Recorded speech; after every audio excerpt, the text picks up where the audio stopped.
அ அதிகாலையில எழுந்திருக்கிறதுல ஏன் கஷ்டமா இருக்கு அப்டின்னா, நம்ம என்ன நெனைக்கிறோம், நைட் எழுந்திருக்கவே கூடாதுன்னு நெனைக்கிறோம்.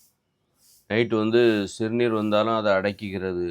ஏன்னா, எழுந்தா தூக்கம் கலைஞ்சிரும்னு சொல்லிட்டு, நைட்டு நம்ம வந்து சிறுநீர் வரும்போதும் நம்ம கழிப்பறைக்கு செல்லாம, நம்ம என்ன பண்ணோம் சோம்பேறித்தனமா தூங்குறது இருக்குல்ல, அதுக்காக என்ன பண்ணுவோம், சிறுநீர் வந்துரக்கூடாதுங்கிறதுக்காக தண்ணீர் குடிக்காமலே தூங்குவோங்க.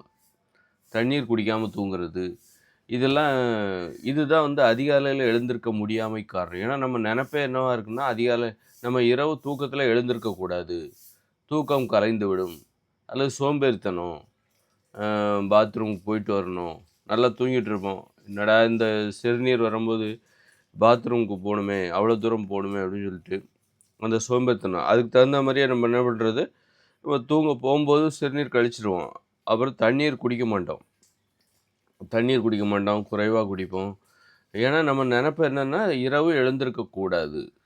இரவு தூக்கத்திற்கு இடையில் எழுந்திருக்கக்கூடாது. அப்படிங்கன்னு நாம நெனைக்கும்போது, அப்ப உங்களால எப்படி வந்து அதிகாலையில எழுந்திருக்க முடியும்? நீங்க தான் எழுந்திருக்கக்கூடாதுன்னு நெனைக்கிறீங்க. தூக்கத்திற்கு இடையில நம்ம எழுந்திருக்கக்கூடாதுன்னு நெனைக்கிறீங்க. எழுந்திருக்கக்கூடாது அப்படின்னு நெனைக்கிறீங்க. அப்ப எழுந்திருக்க உங்களால எப்படி முடியும்? அப்ப நம்ம என்ன பண்ணணும்னா, எழுந்திருக்கணும்னு நெனைக்கணும். எப்பல்லாம் சிறுநீர் வரும்போதெல்லாம் அதை கழிப்பதற்காக நாம தூக்கத்திற்கு இடையில் எழுந்திருக்க வேண்டியிருக்கிறது. அது வந்து இயற்கையானது. அதை நீங்க ஏத்துக்கணும். அதுக்கு நீங்க சோம்பேறித்தனப்படக்கூடாது. ஒரு 2 வாட்டியாவது எழுந்திருக்கணும். அப்ப நீங்க எழுந்தே பயிற்சி எடுத்துட்டீங்க. தூக்கத்திற்கு இடையில நீங்க வந்து தூங்க தான் போறீங்க. சிறுநீர் கழித்துவிட்டு வந்து தூங்க போறீங்க. அப்போ சிறுநீர் கழிப்பதற்காக எழுந்திருக்க போறீங்க. அப்புறம் தூங்க தான் போறீங்க. உங்கள யாரும் வந்து தூங்கக்கூடாதுன்னு சொல்லல. அப்போ தூங்க தான் சொல்றோம். அப்போ சிறுநீர் கழித்துவிட்டு வந்து தூங்கு. அதற்காக எழுந்திரு. அந்த மாரி அப்ப நம்ம எழுந்திருப்பதற்கான பயிற்சி அங்க கிடைக்குது. எழுந்திருக்கணும் அப்படிங்கிற அந்த நெனப்பு வந்துருது. எழுந்திருக்க கூடாதுன்னுலாம் நம்ம நெனைக்கல. எழுந்திருக்கணும். ஒரு 2 வாட்டியாவது எழுந்திருக்கணும். அப்ப எழுந்தும் நம்ம பயிற்சி எடுத்துடுறோம். ஒரு 2 வாட்டியாவது எழுந்து எழுந்து பயிற்சி எடுத்துடுறோம். தூக்கத்திற்கு இடையில. நம்ம ஒரு 9 மணிக்கு படுக்கிறோம் அப்படின்னா, ஒரு 12 மணிக்கு ஒரு வாட்டி தூ ஒரு முழிப்பு வரும். அப்ப போய் சிறுநீர் கழிச்சுட்டு வந்துரலாம். அதுமாரி நல்லா தண்ணியும் குடிக்கணும். நல்லா தண்ணி குடிச்சா தான் தூக்கமும் வரும். ஏன்னா, தூக்கங்கிறது ஒரு இயக்கம் தான். உடம்பு குளிர்ச்சியா ஒரு போதுமான அளவு வெப்பம் அது அளவுக்கு அதிகமா வெப்பம் ஆயிடுச்சுன்னா தூக்கம் வராது. அந்த வெப்பம் அளவுக்கு அதிகமா அந்த உடம்புல உள்ள வெப்பம் அளவுக்கு அதிகமா போயிடக்கூடாதுங்கிறதுக்காக, நம்ம தண்ணீர் குடிக்கிறோம். தண்ணீர் குடிச்சா தான் நல்லா தூக்கம் வரும். தண்ணீர் குடிச்சா சிறுநீர் கழிக்க வேண்டிய அவசியம் வரும். சிறுநீர் வரும்.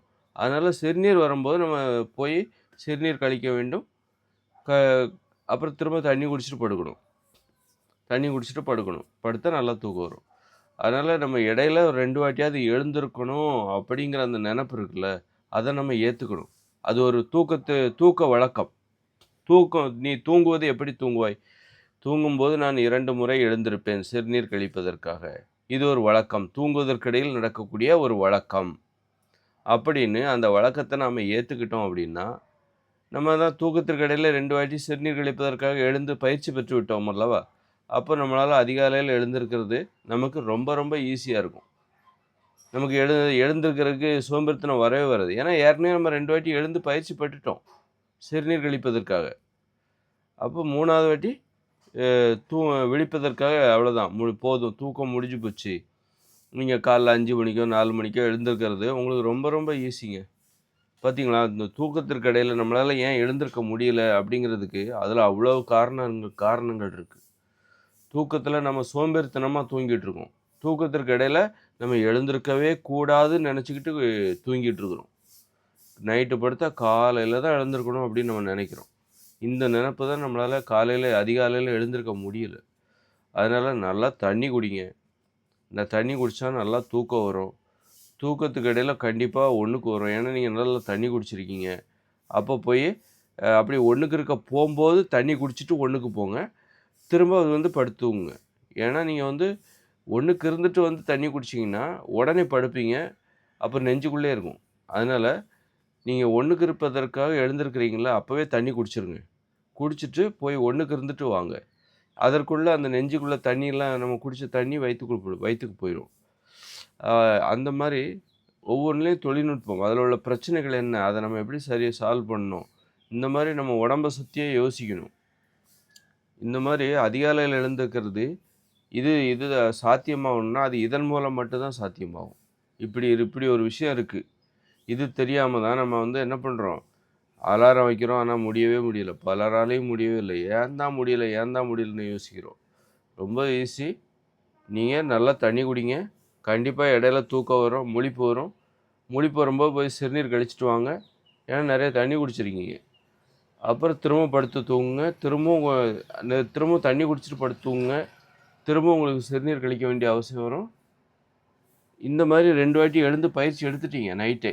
நைட்டே நீங்கள் ஒரு சுறுசுறுப்பாக தான் தூங்குறீங்க. சோம்பேறித்தனமாக தூங்கலை. சோம்பேறித்தனமான தூக்கம் அப்படின்னா என்ன அர்த்தம்? இரவு சிறுநீர் கழிக்க வேண்டிய அவசியம் வரும்போது எழுந்திருக்க மாட்டாங்க. அதுதான் சோம்பேறித்தனமான தூக்கம். அப்புறம் பார்த்தீங்கன்னா, நல்லா போத்திக்க மாட்டாங்க. நல்லா தூங்கிட்டு இருப்பாங்க. நல்லா போத்திக்கணும். அப்போ தான் நல்லா தூக்கம் வரும். குளிர் நம்மளை தாக்கக்கூடாது. அப்போ நல்லா போத்திக்கணும். அப்போ அதையெல்லாம் நம்ம வந்து அதெல்லாம் வந்து சோம்பேறிகள் என்ன பண்ணுவாங்கன்னா, போத்திக்காம அப்படியே படுத்து தூங்குவாங்க. அதனால் அவங்களுக்கு நல்லா தூக்கம் வராது. அப்புறம் வந்து குளிக்காம படுப்பாங்க. குளிக்காம தூங்குவாங்க. நல்லா குளிச்சுட்டு தூங்கணும். இரவு வந்து தூங்குவதற்கு முன்பு நல்லா குளிக்கணும். அப்போ சூப்பரா தூக்கம் வரும். கெட்ட கனவுலாம் வராது. உடம்பு தூய்மையா ஒரு சின்னவித அரிப்பு எதுவுமே இல்லாம அற்புதமா தூக்கம் வரும். இதெல்லாம் அப்போ நீ இரவு குளிக்கலைன்னா நீ ஒரு சோம்பேறி. இரவு தூக்கத்திற்கு இடையில் சிறுநீர் கழிப்பதற்காக நீ எழும்பவில்லை என்றால் நீ ஒரு சோம்பேறி. அப்புறம் நீ படுத்து தூங்கும்போது பெட்ஷீட் எல்லாம் கரெக்டா போத்திக்கணும். போத்திக்கிட்டு தூங்கணும். அடியில நல்லா விரிப்பு விரிச்சுக்கிட்டு அது வேற நவுண்டு போகும். அதெல்லாம் யோசிக்கணும். இந்த மாரி பிரச்சனைகள நம்ம வந்து சரி பண்ணாம எப்படி நல்ல விதமா கொண்டு போறது? அதாவது போத்திக்கிறது. அ நம்ம வந்து நல்லா தூங்கிட்டு இருப்போம். அடிக்கடி போர்வைய அட்ஜஸ்ட் பண்ணிக்கிட்டு இருக்க வேண்டிய அவசியம் இல்ல. அப்படின்னா, அதுக்கு ஏதாவது வழி இருக்கா? அப்படின்னா, இப்ப நான் என்ன பண்ணுவேன் அப்படின்னா, பெட்ஷீட் ஒர இருக்குல்ல, பெட்ஷீட் ஒர, காட்டன் ஒர. அந்த ஒரைய தான் போர்வையா எடுத்து அதில நான் உள்ள பூந்துப்பேன். பெட்ஷீட் ஒரைய வந்து இந்த பெட்டுக்கு போடுவாங்கல்ல ஒர, அந்த ஒரையவே நான் போர்வையா யூஸ் பண்ணுவேன். அப்ப நான் உள்ள உள்ள போய் உள்ள பூந்துக்குவேன். உள்ள பூந்துக்கிட்டு தூங்கிட்டு இருப்பேன். பெட்ல படுக்க மாட்டேன். அ பெட்ல நான் படுக்க மாட்டேன். தரையில தான் படுப்பேன். ஆனா, அந்த பெட்ல போடுவாங்கல்ல காட்டன் துணியினால, அந்த உரைய தான் நான் போர்வையா யூஸ் பண்ணி, அதுக்குள்ள உடம்ப விட்டுட்டு, தலைய மட்டும் வெளிய வச்சுட்டு தூங்கிட்டு இருப்பேன். ஒரு கோணி பைக்குள்ள உடம்ப விட்டு. அப்ப நம்ம வந்து போர்வைய அட்ஜஸ்ட் பண்ண வேண்டிய அவசியமே கிடையாது. நான் எப்படி வேணாலும் படுத்தாலும், இந்த மாரி தூக்கத்திற்கு இடையில நடக்கக்கூடிய நாம் சந்திக்கக்கூடிய பிரச்சனைகள, அது ஒரு பிரச்சனையாவே இல்லப்பா, அப்படி ஒரு பிரச்சனை எனக்கு கிடையாது அப்படிங்கிற மாரி நான் மாத்திர்றேன். அப்போ இந்த மாரி யோசிக்கணும். தூக்கத்திற்கு இடையில இவ்வளோ வேலைகள் இருக்கு. தூக்கத்திற்கு இடையில நாம செய்ய வேண்டிய வேலைகள் இருக்கு. அத அத அது எல்லாத்தையும் ஒரு இடையூறா நினைக்கும்போது தான், நமக்கு வந்து அதிகாலையில எழுந்திருக்க முடியாத பிரச்சனை வரும். தூக்கத்திற்கு இடையில இந்த சோம்பேறித்தனம் இருக்குல்ல, தூக்க சோம்பேறித்தனம். இது வந்து தூங்கும்போது நம்ம வந்து ஒண்ணுக்கு இருப்பதற்காக எழுந்திருப்பது கிடையாது. போர்வை அட்ஜஸ்ட் பண்றது, அதற்கான ஒரு தீர்வ கண்டுபிடிக்கிறது கிடையாது. தண்ணீர் குடிப்பது கிடையாது. குளிக்காம படுப்பது. இது எல்லாமே என்ன காரணம்? இந்த சோம்பேறித்தனம் தான் தூக்கத்தில் விந்து வெளியேறுவதற்கு காரணம். அப்புறம் வந்து அ அந்த அதிகாலைலாம் பார்த்தீங்கன்னா, படுத்தே கிடக்கும்போது உடம்பு அதிகமா உஷ்ணமாகும். நம்ம படுத்தே கிடக்குறோம்ல, அப்போ உடம்பு பயங்கர உஷ்ணமாகும். ஒரு 3 மணிக்கெல்லாம் பார்த்தீங்கன்னா, பயங்கர உஷ்ணமாகும். அந்த மாரி நேரத்தில தான் அந்த விந்துங்கிறது வெளிப்படும். அதனால வந்து உடம்பு உஷ்ணமாகாம பார்த்துக்கணும். அ தூக்கம் கலைவதற்கான காரணங்கள அதாவது ஆண் குறி, பெண் குறி விரைப்படையும். பெண்களுக்கும் குறி விரைப்படையும். ஆனா வெளியில தெரியாது. ஆண்களுக்கு தெரியும். தூக்கத்திற்கு இடையில உடம்பு உஷ்ணமாயிடுச்சுன்னா, குறி விரைப்படையும். அப்ப தண்ணி குடிச்சா, அந்த உடம்பு உஷ்ணமாகும்போது தான் குறி விரைப்படையும். உடம்புல வந்து குளிர்ச்சி என்பது இல்லாம போம்போது, தேவையான அளவுக்கு குளிர்ச்சி இல்லாதபோது, அப்போ வந்து உடம்புல உஷ்ணம் அதிகமாகும்போது, அந்த ஆண் குறியோ சரி, பெண் குறியோ சரி விரைப்படையும். விரைப்பு நிலை என்பது ஆண்களுக்கு தெரியும், பெண்களுக்கு தெரியாது. அப்ப தூக்கம் கலைந்துவிடும். அப்ப திரும்ப தண்ணி குடிச்சிட்டு படுக்கணும். இந்த மாரி உடம்ப பத்தியும் தெரிஞ்சுக்கணும். தூக்கத்திற்கு இடையில தூங்குவதற்கான அறிவு இது. அப்போ த அந்த மாரி அந்த விரைப்படையுதுல்ல, ஏன் விரைப்படையுது? உஷ்ணமாகறனால தான் விரைப்படையுது. அந்த நீர்த்தன்மை குறையுது, குளிர்ச்சி என்பது குறையுது. அதனால அந்த ஆண்குறி விரைப்படையுது. ஆண்குறி விரைப்படைந்தால் தூக்கம் கலைந்துவிடும். தூக்கம் கலைந்துவிடும். அப்ப அந்த மாரியான நேரங்கள்ல தான் வந்து தூக்கம் கலைவதற்கு முன்பு உன் தூக்கத்த கலைப்பதற்காக என்ன பண்ணணும்? அந்த நேரத்தில கெட்ட கனவு வரும். தவறான உடலுறவு சார்ந்த கெட்ட கனவு. அதுதான் விந்து வெளியேற்றத்துக்கு காரணம். பெண்களுக்கு வேறு மாதிரியான ஏதாவது ஒரு பாதிப்பு. ஆண்களுக்கு எப்படி விந்து வெளியேறுதோ தூக்கத்தில், அதுபோல் பெண்களுக்கும் கண்டிப்பாக ஒரு பிரச்சனை இருக்கும். அது அவங்க தான் சொல்லணும். அப்போ இந்த மாதிரி தூக்கத்தில் விந்து வெளியேறதுக்கும் அந்த தூக்கத்தில் நம்ம ஒரு சோம்பேறியாக இருக்கோம்ல, அதுதான் காரணம். அதனால் தூக்கத்தில் வந்து சிறுநீர் கழிக்கணும், தண்ணீர் குடிக்கணும், 2 வாட்டியா தண்ணி குடிக்கணும், 2 வாட்டியா சிறுநீர் கழிக்கணும், குளிச்சுட்டு போய் தூங்கணும், போர்வையெல்லாம் நல்லா அட்ஜஸ்ட் பண்ணி கரெக்டாக தூங்கணும். அது மாதிரி தரையில் படுத்து தூங்கணும், பெட்டில் படுத்து தூங்கக்கூடாது. இந்த மாதிரி நல்லா ஜன்னல்லாம் திறந்து தூக்கத்தில் அவ்வளோ வேலைகள் இருக்குது. தூங்கும்போது நாம் செய்ய வேண்டிய வேலைகள், நல்லா வெளிக்காற்று உள்ளே வந்து வெளியே போகணும். அப்போ தான் தலைலாம் வலிக்காது, ஆழ்ந்த தூக்கம் வரும். அப்புறம் பார்த்திங்கன்னா, இப்போ அதிகாலையில் 3 மணிக்கு தான் அந்த ஆண்களுக்கு அந்த ஆண் குறியெல்லாம் பார்த்திங்கன்னா ரொம்ப சூடாகும். அந்த விரைப்பையெல்லாம் பயங்கர சூடாகும். பெண்களுக்கும் அந்த பெண்குறி சார்ந்து இந்த அளவுக்கு அதிகமான உஷ்ணம் அதிகம். படுத்தே கிடக்கிறனால உடம்பு உஷ்ணமாயிடும்.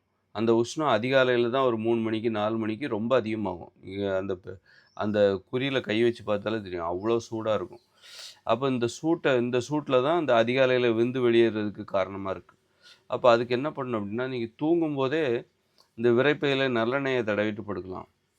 அப்புறம் ஆழ்ந்த தூக்கம் வரணும். அது நான் தூக்கம் இல்லாததுக்கு காரணம் கூட இந்த மாதிரி விந்து வெளியேற்றத்துக்கு. ஆழ்ந்த தூக்கம் வரணும்னா தூங்கும்போது கண்களை சுற்றி நல்லெண்ணெயை தடவிட்டு படுக்கலாம். இது வெயில் காலங்களில். குளிர்காலங்களில் இது ஏற்றதா என்பது நீங்கள் பார்த்துக்கணும். வெயில் காலங்களுக்கு நல்ல ஏற்றது. என்ன பண்ணணும்னா, நம்ம மொபைல் ஃபோன்லாம் பார்க்குறோம். கண்கள் வந்து சூடாகி எரிச்சலாகும்.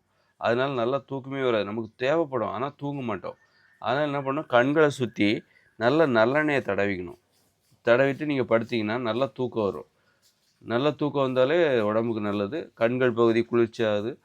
அதுபோல் வந்து இப்போ இந்த விரைப்பை இருக்குல்ல, பெண் குறியாக இருந்தாலும் சரி, ஆண் குறியாக இருந்தாலும் சரி, அந்த பகுதியில் நீங்கள் நல்லெண்ணெய் தடவிட்டு படுக்கலாம்.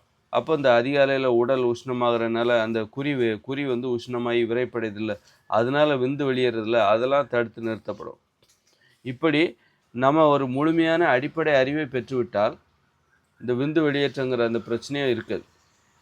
அந்த முழுமையான அடிப்படை அறிவு, எப்படி தூங்க வேண்டும் என்கிற அந்த முழுமையான அடிப்படை அறிவு, அது இல்லாதவங்களுக்கு தான் இந்த மாதிரி கெட்ட கனவு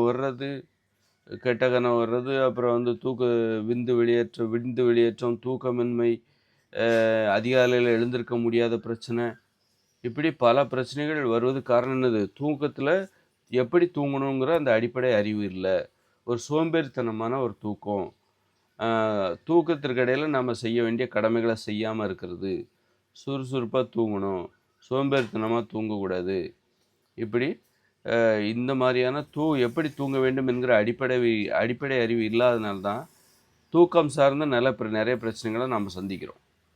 அதனால் நான் இந்த வீடியோவில் சொன்ன விஷயங்களை நீங்கள் படிப்படியாக பழக்கப்படுத்திக்கிட்டு பயிற்சி எடுத்துக்கிட்டிங்கன்னா ஒரு அமைதியான தூக்கம் என்பது வந்துவிடும் உங்களுக்கு.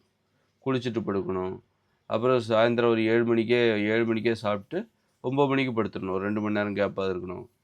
அது மாதிரி இரவு 2 வாட்டியாவது கூட குளிக்கலாம். 7 மணிக்கு ஒரு வாட்டி குளிங்க, 9 மணி குளிக்கிறதெல்லாம் நம்ம இத்தனை வாட்டி தான் குளிக்கணும்னு கிடையாது. நிறைய வாட்டி குளிக்கலாம். குளிச்சுட்டு படுக்கும்போது அப்படி ஒரு தூக்கங்கிறது சூப்பராக இருக்கும். தூக்கத்தை அனுபவிக்கணும், என்ஜாய் பண்ணணும் அப்படின்னா குளிச்சுட்டு படுக்கிறவங்கள தான் என்ஜாய் பண்ணுவாங்க.